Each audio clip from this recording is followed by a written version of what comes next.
Hello friends, welcome to our channel. আজকে আমি বানাতে চলেছি চিকেন দিয়ে খিচুড়ি।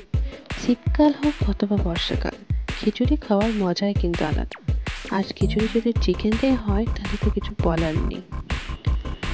এটি বানানোর জন্য সবার প্রথমে আমি নিয়ে নিচ্ছি 300 গ্রামের মতো রাইস এবং তার মধ্যে দিচ্ছি হাফ কাপের মতো মসুর ডাল, এবং এদিকে আমি সব চিকেন ভেজিটেবলসগুলো রেডি করে রেখেছি, দেখতেই পাচ্ছেন।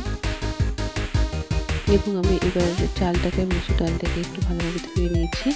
এদিকে একটা পাত্র গরম করে নিচ্ছি, তার মধ্যে আমি চাল এবং ডাল দিয়ে দিচ্ছি। এরপর আমি এর মধ্যে দিচ্ছি 1.5 চামচের মতো লবণ, 1 চামচের মতো হলুদ গুঁড়ো এবং দিয়ে দিচ্ছি একটা তেজপাতা।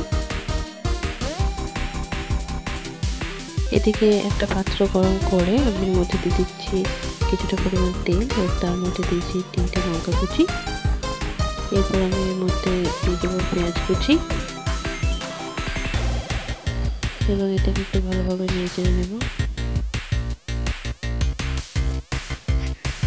এইভাবে কিছুক্ষণ নেড়ে চেড়ে নেওয়ার পর এর মধ্যে আমি দিয়ে দিচ্ছি টমেটো কুচি এবং এটাকে আর একটু ভালোভাবে নাড়বো।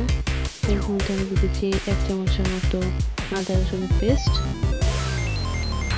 এরপর আমি এর মধ্যে দিয়ে দিচ্ছি হাফ টিস্পুনের মতো লবণ এবং হাফ টিস্পুনের মতো হলুদ পাউডার এবং দিচ্ছি 2 চামচের মতো দারচিনি পাউডার, হাফ টিস্পুনের মতো রেড চিলি পাউডার আর 1 টিস্পুনের মতো মিট মশলা এবং এটাকে জল দিয়ে এভাবে নাড়তে থাকছি। ভালোভাবে মশলাটাকে এভাবে কষে নিতে হবে।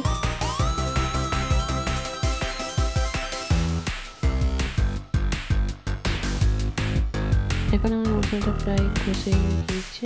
এর মধ্যে আমি দিয়ে দিচ্ছি চিকেনের টুকরোগুলো এবং এইভাবে আরও একটু নেড়ে নিতে হবে। চিকেনটাকে একটু ভালোভাবে কষে নিতে হবে।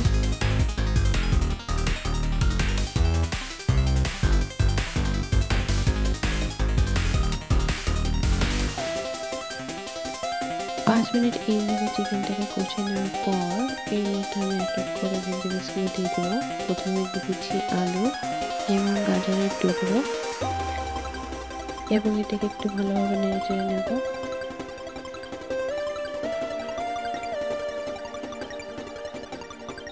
এরপর আমি এর মধ্যে দিয়ে দিচ্ছি ফুলকপি টুকরো। আপনারা কিন্তু আরও অনেক রকমের ভেজিটেবলস অ্যাড করতে পারেন, আমার কাছে এগুলো অ্যাভেলেবেল ছিল তাই আমি এগুলো দিয়ে দিচ্ছি। এইভাবে কিছুক্ষণ সবজিগুলো নেড়ে চেড়ে নিতে হবে। এখন রাইসটা ফুটে এসেছে, এর মধ্যে আমি আগে থেকে ভিজিয়ে রাখা ভাঙা বুটগুলো দিয়ে দিচ্ছি।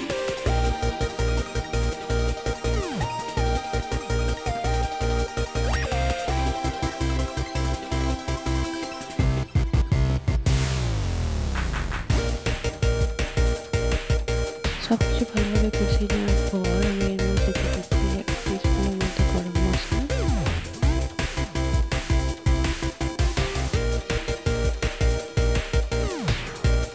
এইভাবে সব সবজি এবং চিকেনটাকে 5 মিনিট ধরে কষে নিতে হবে।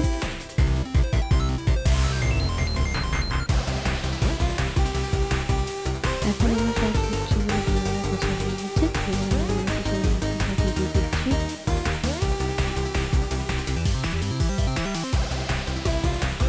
এই ক্ষেত্রে আমার চালটা যখন অর্ধেক সিদ্ধ হবে সেই মুহূর্তে কিন্তু আমাকে সব সবজিগুলো অ্যাড করে দিতে হবে, তাহলে কিন্তু রাইস এবং সবজি সব ভালোভাবে সিদ্ধ হয়ে যাবে, সবকিছু গলে যাবে না।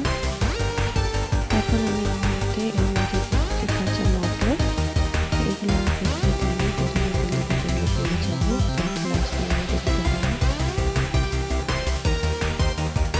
এইভাবে 5-10 মিনিট এটাকে ফুটিয়ে নেওয়ার পর এটা কিন্তু পুরো ভাজা হয়ে যাবে। দেখতে পাচ্ছেন আমার কিন্তু খিচুড়িটা পুরো রেডি। আশা করি আমার এই রেসিপিটা আপনাদের ভালো লেগেছে। ভালো লেগে থাকলে অবশ্যই লাইক, কমেন্ট এবং সাবস্ক্রাইব করতে ভুলবেন না। ভিডিওটি পুরোটি দেখার জন্য অসংখ্য ধন্যবাদ।